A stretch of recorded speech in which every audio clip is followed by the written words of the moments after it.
안녕하세요. 스피릿입니다. 이번 영상에서는 세계적으로 널리 판매되는 다이어트 보조제의 종류와 효능에 대해 간단히 알아보겠습니다. 일반적으로 광고되고 우리가 접하게 되는 보조제의 대부분은 처방이 필요한 전문의약품이 아닙니다.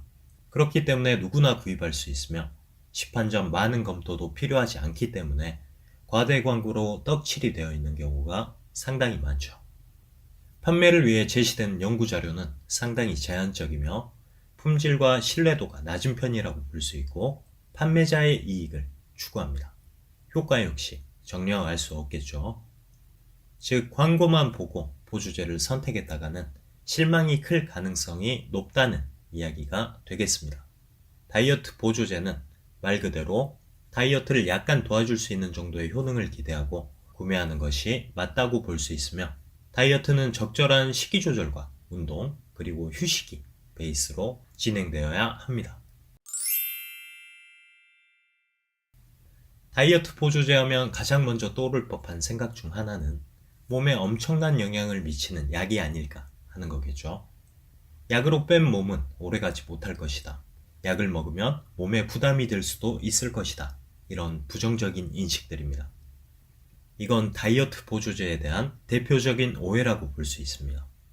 처방이 필요한 약이 아닌 대부분의 다이어트 보조제들은 위와 같은 것들을 우려할 만큼 엄청난 다이어트 효과를 가지고 있지도 않으며 몸에 악영향을 미치면서 살을 빼는 형태도 아닙니다. 오히려 도움이 되는 경우가 많죠.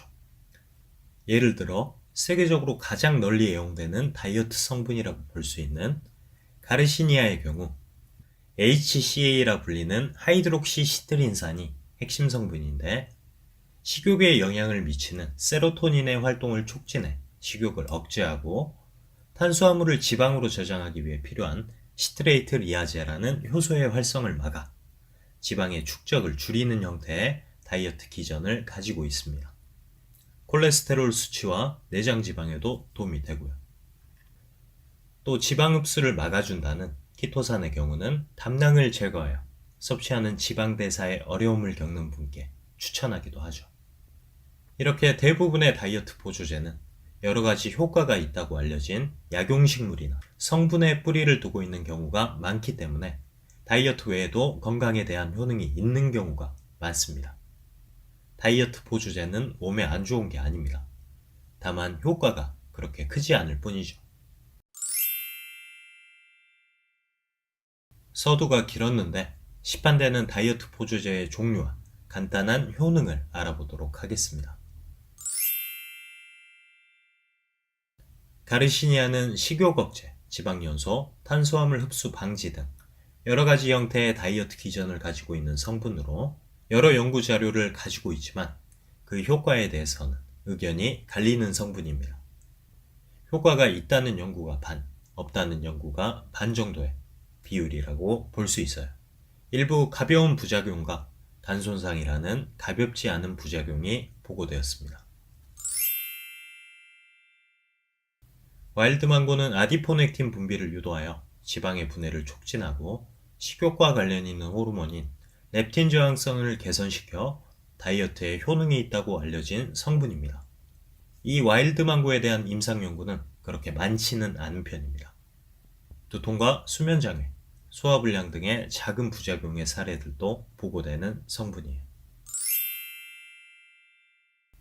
커피, 과라나 그린커피빈 등의 다이어트 핵심 성분인 카페인은 중추신경계에 작용하여 신진대사율을 높이고 지방의 산화에 도움을 준다고 알려져 있습니다. 다이어트 보조제 중 연구자료의 양과 신뢰도가 아주 높은 편이라고 볼 수 있는 다이어트 성분입니다.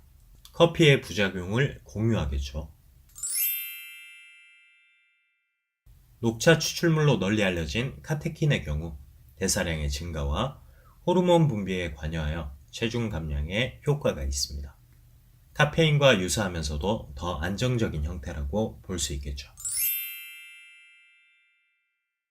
칼슘은 결핍 시 식욕을 증가시키고 인체의 대사에 악영향을 줄 수 있다는 이유로 다이어트의 용도로 섭취하기도 하는 미네랄입니다. 섭취가 부족한 사람들의 경우 이로 인해 유발되던 악영향들을 개선시킬 수 있다는 이야기가 되겠습니다. 칼슘과 마찬가지로 미네랄의 일종인 크롬은 근육의 양을 증가시키고 지방의 연소를 촉진하는 것으로 알려져 있고 음식물 섭취량도 줄여주는 형태로 다이어트 효과가 있다고 알려져 있습니다. 지방 분해에 엄청난 도움을 주는 것처럼 우리나라에서 매우 널리 판매되는 카르니틴 역시 위에 크롬이나 칼슘의 경우처럼 결핍된 상태가 아니면 그게 다이어트에 도움이 되진 않습니다. 연구에서 고령 혹은 고도 비만이나 단백질 섭취에 어려움을 겪고 있는 사람들의 경우에서는 효과가 있었으며 연령이 낮고 단백질의 섭취가 충분한 사람에게는 큰 효과가 없다는 연구 결과가 나오는 성분입니다. 캡사이신은 신진대사를 활성화하여 에너지의 소비가 증가하고 지질산화율에도 영향을 미치며 포만감을 유도하고 음식 섭취량을 조절할 수 있다고 알려진 성분입니다.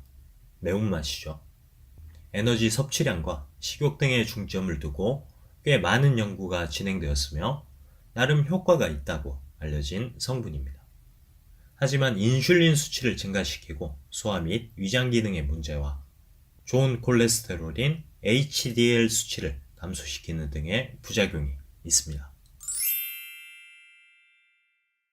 콜레우스 포스콜리의 핵심 성분은 포스콜린이며 지방 내의 신호전달 물질을 증가시켜 지방의 연소를 돕고 각종 호르몬의 분비에 관여해 제지방량의 증가를 유도하는 형태입니다. 임상 연구의 수는 많지 않지만 그 결과와 형태가 이상적인 모습을 보여줍니다. 공액 리놀레산은 지방산의 일종으로 자연 상태에서 발견되는 트랜스 지방입니다. 지방을 분해하고 지방의 생성을 억제하며 지방세포의 사멸을 유도하는 형태로 다이어트에 도움이 된다고 알려져 있습니다. 연구자료의 결과는 일관적으로 효과가 있다고 나오는 반면 그 효과의 양은 크지 않은 편입니다. 천연 CLA와 다른 형태인 보충제의 경우 간과 당뇨, 대사증후군 등의 각종 부작용이 발견되었습니다. 푸닉산과 함께 잔티젠의 핵심 성분인 푸코잔티는 에너지 소비를 증가시키고 지방의 분해를 촉진하는 형태의 다이어트 효과를 가지고 있다고 광고되고 판매되고 있습니다. 하지만 연구의 수와 신뢰도 부분에서 상당히 부족하다고 볼 수 있으며 비싸서 개인적으로 추천하는 보조제는 아닙니다. 글루코만난이라고 이야기하면 생소할 수 있겠지만 곤약이라고 하면 친숙한 성분입니다. 식이섬유의 섭취로 기대할 수 있는 음식물 섭취량 감소, 포만감 증가, 소화시간 증가 등 여러가지 다이어트 효과를 기대할 수 있습니다. 글루코만난보다는 식이섬유를 중심으로 한 연구 자료가 많으며 신뢰도도 아주 높고 효능도 뛰어난 편입니다. 소화 관련 부작용들이 있을 수 있습니다. 라즈베리 케톤은 지방산의 산화를 증가시키고 지방의 축적을 억제하며 지방 분해에 필요한 리파제 효소의 활성을 막아 다이어트에 도움이 된다고 알려져 있죠. 하지만 연구 자료가 매우 적은 편이며 효과가 있다고 널리 사용되는 한 개의 연구는 다른 성분과 조합된 형태로 진행되었기 때문에 라즈베리 케톤만의 다이어트 효과에 대해서 평가하기 어렵습니다. 부작용에 대한 내용 역시 많지 않습니다.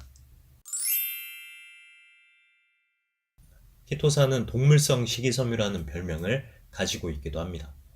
지방과 흡착하여 배출되는 성질을 가지고 있기 때문에 기름똥을 싸게 된다는 다이어트 약들과도 비슷한 형태로 볼 수가 있는데 뭐 그 정도까지는 아니고 안정적으로 이용이 가능한 수준입니다. 오랜 기간 연구되었고 자료도 꽤 많은 편입니다. 다만 체중 감량 효과에 대해서는 이견이 있기도 하며 제품의 품질 등에 의해 효능에도 영향이 있는 성분입니다. 페이지 2 등급의 흰강낭콩 핵심 성분 농축 제품의 경우 탄수화물의 흡수를 막아주는 효능이 있어 다이어트에 도움이 된다고 알려져 있습니다. 연구 자료의 수는 많은 편이며 효과 역시 있습니다만 흰강낭콩의 경우 콩의 독성을 다이어트에 이용한 형태이므로 주의가 필요하겠습니다. 이 밖에도 다이어트 보조제의 종류는 무수히 많고 그 효능의 원리 역시 다양합니다. 그렇기 때문에 자신에게 필요한 형태의 다이어트 보조제가 어떤 것인지 판단하고 적절한 선택을 하는 것이 중요하며, 사용하게 되더라도 너무 큰 기대를 하진 않으며 적절하게 보조해준 형태로 이용하는 것이 중요하다고 보면 되겠습니다. 감사합니다.